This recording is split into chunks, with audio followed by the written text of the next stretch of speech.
ஆண்டவராய் இயேசு கிறிஸ்துவின் கிருபையுள்ள நாமத்திலே உங்கள் யாவருக்கும் அன்பின் வாழ்த்துக்கள் கூறி இன்றைய தியானத்திற்கு உங்களை தயவோடு அழைக்கிறோம். இன்றைய தியான பகுதி எபேசியர் 5ஆம் அதிகாரம் முதல் 16 வசனங்கள்.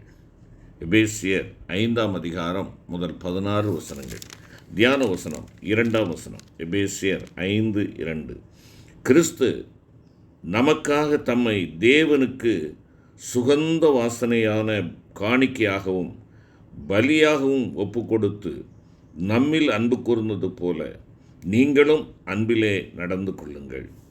நீங்களும் அன்பிலே நடந்து கொள்ளுங்கள்.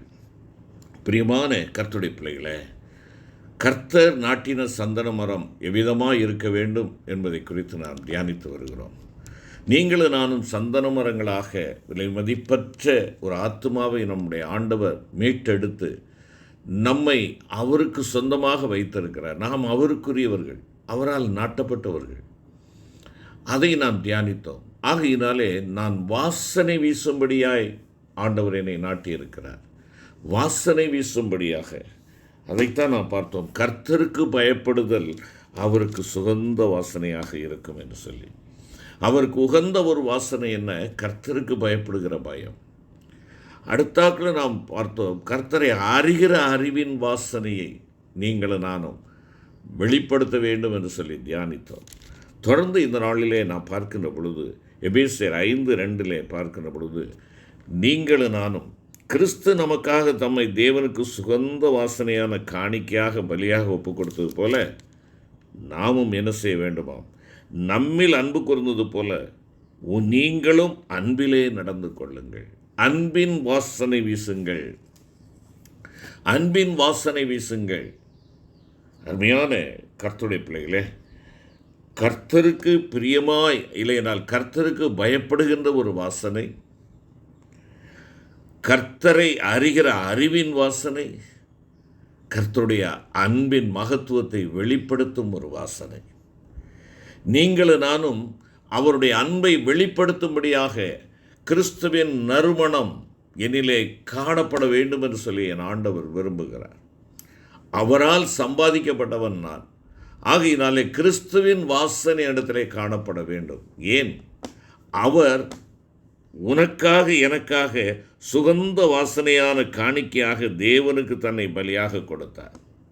அவர் தன்னை கொடுத்து அன்பு செலுத்தினார்.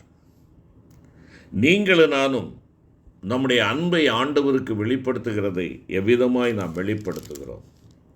பிரியமான கர்த்தருடைய பிள்ளைகளே, தேவன் உங்களிலே என்னிலே அன்பின் வாசனை எதிர்பார்க்கிறார். அன்பின் வாசனை எதிர்பார்க்கிறார். ஏன்? முந்தி அவர் நம்மிடத்திலே அன்பு கூர்ந்தார் என்பதாக யோவான் அப்போஸ்தலன் குறிப்பிடுகிறார். 1 யோவான் 4ஆம் அதிகாரம் 19வது வசனத்திலே பார்க்கிற பொழுது, அவர் முந்தி நம்மிடத்தில் அன்பு கூர்ந்தபடியால் நாமும் அவரிடத்தில் அன்பு கூறுகிறோம். அவர் முந்தி நம்மிடத்திலே அன்பு கூர்ந்தார். பிரியமான என் அன்பு சகோதரனே, சகோதரியே, அவர் அன்பு கூர்ந்தபடியினாலே நீ நானும் அன்பின் வாசனையை செலுத்த நாம் அழைக்கப்படுகிறோம். அன்பின் வாசனை இல்லாத வாழ்க்கை அது துன்பத்தின் வாழ்க்கை, துயரத்தின் வாழ்க்கை, தேவனுக்கு முதுகை காட்டுகின்ற ஒரு வாழ்க்கை என்பதை மறந்து போகாதே. ஏனென்றால் அவர் முந்தி நம்மிடத்திலே அன்பு கூர்ந்தார் என்று சொல்லி நாம் பார்க்கிறோம். பிரியமான கர்த்தருடைய பிள்ளைகளே, ஆகையினாலே ஆண்டவர் சொல்லுகிறார், என் பிள்ளைகளே, வசனத்தினாலும் நாவினாலும் அல்ல, கிரியையினாலும் உண்மையினாலும் அன்பு கூற கடவோம் என்று சொல்லி 1 யோவான் 3:18 குறிப்பிடுகிறார். நான் அன்பு செலுத்துகிறேன் என்று சொல்லி வெர்பலாக, நான் வாயின் வார்த்தைகளால் சொல்லுவது மாத்திரமல்ல, அதை என்னுடைய கிரியையிலே நான் காண்பிக்க வேண்டும். வசனத்தினாலும் நாவினாலும் மாத்திரமல்ல, கிரியையினாலும் உண்மையினாலும் நான் காண்பிக்க வேண்டும்.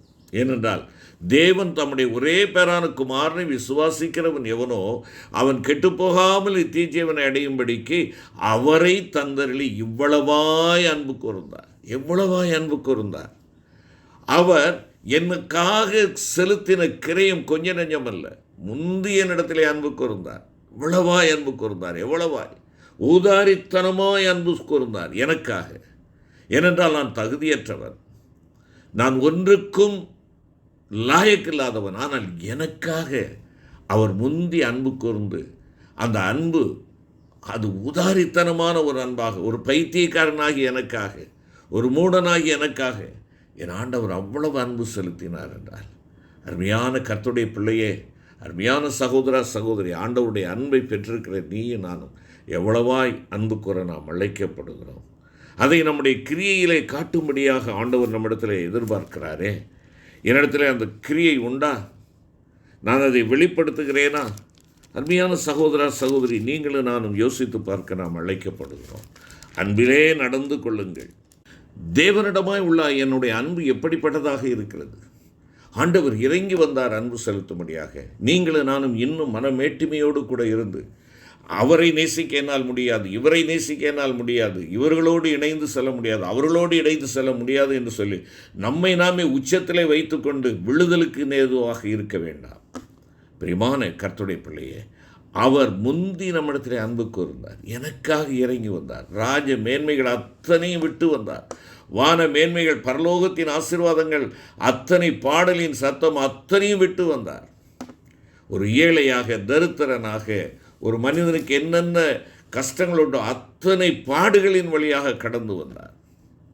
அந்த ஆண்டவர் கேட்கிறார், என்னிடத்திலே அன்பாய் இருக்கிறாயா? என்னிடத்திலே அன்பாய் இருக்கிறாயா? நான் முந்தி உன்னிடத்திலே அன்பு கூர்ந்தேனே, நீ என்னிடத்திலே அன்பு கூறுகிறாயா? இல்லை என்றால் அன்பு கூறுவதற்கு உன்னுடைய வாழ்க்கையிலே ஏதாவது தடை இருக்கிறதா? பயம் இருக்கிறதா? வேதம் சொல்லுகிறது அன்பிலே பயமில்லை என்று சொல்லி. பூரண அன்பு பயத்தை புறம்பே தள்ளும். பிரியமான கர்த்தருடைய பிள்ளையை, நீ பயமற்றவனாக தேவனிடத்தில் அன்பு கூற நீங்களும் நானும் அழைக்கப்பட்டிருக்கிறோம் என்பதை மறந்து போகக்கூடாது.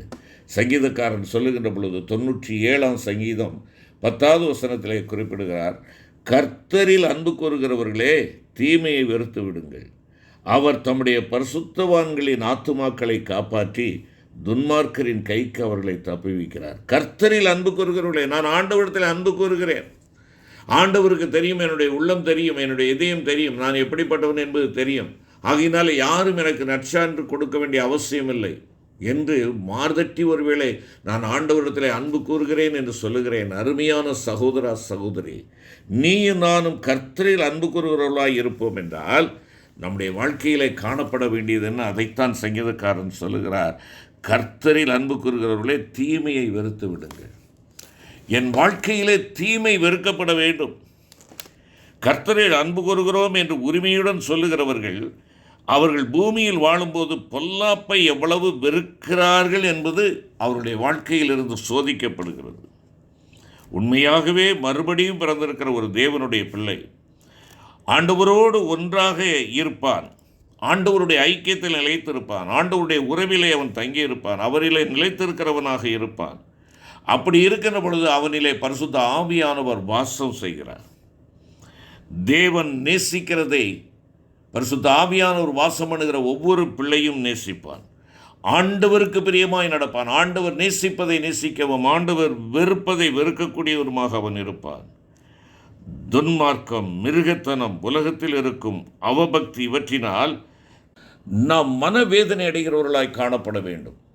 அநீதியை குறித்து சந்தோஷப்படவோ, நீதியை கெடுக்கிற காரியங்களினாலே நாம் மகிழ்ச்சி அடையவோ இருக்கக்கூடாது. ஏனென்றால் அவைகளெல்லாம் மிருகத்தனங்கள், அவைகள் அவபக்தியாக இருக்கிறவைகள்.